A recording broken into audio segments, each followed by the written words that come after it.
வணக்கம். பைபிளை முழுவதுமாக வாசிக்கும் நம் லட்சிய பயணத்திற்கு உங்களை அன்புடன் வரவேற்கிறேன். இன்று நாம் லேவியராகமத்தில் 11வது அதிகாரத்தை வாசிக்க இருக்கிறோம். இதுவரை நாம் மொத்த நூல்களில் 8.41% நூல்களை வாசித்து முடித்துவிட்டோம்.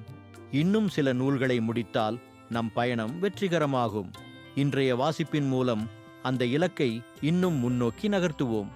வாங்க தொடங்குவோம். ஆண்டவர் மோசேயோடும் ஆரோனோடும் பேசி அவர்களிடம் கூறியது, நீங்கள் இஸ்ரவேல் மக்களிடம் கூற வேண்டியது, உலகில் உள்ள உயிரினங்களில் நீங்கள் உண்ணத்தக்கவை இவைகளே. கால்நடைகளில் குளம்புகள் இரண்டாக பிரிந்திருக்கிற விரிசல் குளம்புள்ள அசை போடுபவற்றை நீங்கள் உண்ணலாம். அசை போடும் கால்நடைக்கு விரிகுளம்பில்லையெனில் அதனை நீங்கள் உண்ணலாகாது. குறிப்பாக ஒட்டகம், அது அசை போடும், ஆனால் அதற்கு விரிகுளம்பு இல்லை, எனவே அது உங்களுக்கு தீட்டு. குழிமுயல் அசை போடும், ஆனால் அதற்கு விரிகுளம்பு இல்லை, எனவே அது உங்களுக்கு தீட்டு. முயல் அசை போடும், ஆனால் அதற்கு விரிகுளம்பு இல்லை, எனவே அது உங்களுக்கு தீட்டு. பன்றி இரண்டாக பிரிந்திருக்கும் விரிகுளம்புடையது, ஆனால் அது அசை போடாது, எனவே அது உங்களுக்கு தீட்டு. இவற்றின் இறைச்சியை உண்ணலாகாது, இவற்றின் சடலங்களை தொடவும் கூடாது, இவை உங்களுக்கு தீட்டானவை.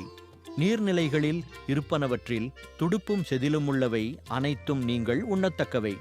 ஆனால் கடல்களும் ஆறுகளும் ஆகிய நீர்நிலைகளில் செறிந்திருக்கும் உயிரினங்களும் துடுப்பும் செதிலும் அற்றவை உங்களுக்கு அருவருப்பு. அவை உங்களுக்கு அருவருப்பு.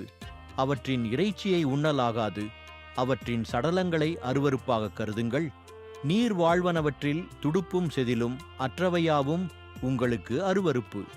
பறவைகளிலும் நீங்கள் உண்ணாமல் அருவருக்க வேண்டியவை கழுகு, கருடன், கடலூராஞ்சி, பருந்து, வல்லூறு அதன் இனம், காகம் அதன் இனம், தீக்கோழி, கூகை, சம்புகம், சிறுகழுகு அதன் இனம், ஆந்தை, சகோரம், கோட்டான், நாரை, கூழக்கடா, குருகு, கொக்கு, இராசாளி அதன் இனம், புழுக்கொத்தி, வெளவால்.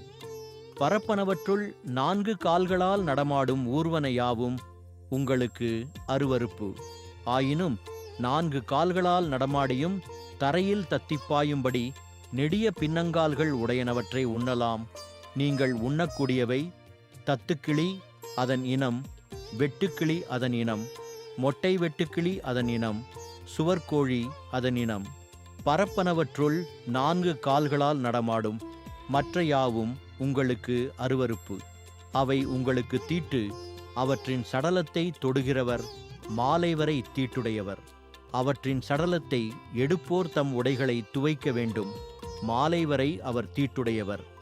இரண்டாய் பிரிந்த குளம்புகள் இல்லாமலும் அசை போடாமலும் இருக்கும் அனைத்து உயிரினங்களை தொடுகிற எல்லாரும் தீட்டுடையவர். 4 கால் உயிர்களில் உள்ளங்கால் ஊன்றி நடக்கும் அனைத்தும் உங்களுக்கு தீட்டு. அவற்றின் சடலத்தை தொடுகிறவர் மாலை வரை தீட்டுடையவர். அவற்றின் சடலத்தை எடுப்போர் தம் உடைகளை துவைக்க வேண்டும். மாலை வரை அவர் தீட்டுடையவர். அவர் உங்களுக்கு தீட்டு. நிலத்தில் செறிந்திருக்கும் ஊர்வனவற்றில் உங்களுக்கு தீட்டானவை எலி, சுண்டெலி, ஆமை இனம், உடும்பு, அழுங்கு, ஓணான், பல்லி, பச்சோந்தி ஊர்வனவற்றில் இவை உங்களுக்கு தீட்டு. அவற்றுள் செத்ததை தொடுகிறவர் மாலை வரை தீட்டுடையவர்.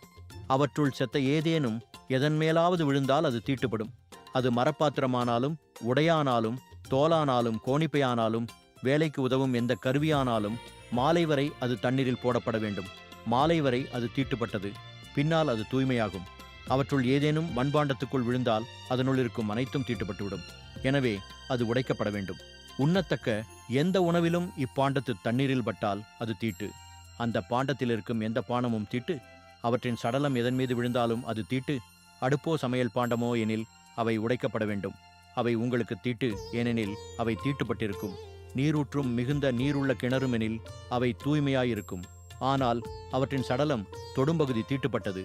விதைக்கிற தானியத்தின் மீது அவற்றின் சடலம் விழுந்தால் அது தீட்டன்று. தண்ணீர் விடப்பட்ட விதை மேல் விழுந்தால் அது தீட்டாகும். உங்கள் உணவுப் பொருளான கால்நடை ஒன்று சாக அதன் சடலத்தை தொடுகிறவர் மாலை வரை தீட்டுடையவர்.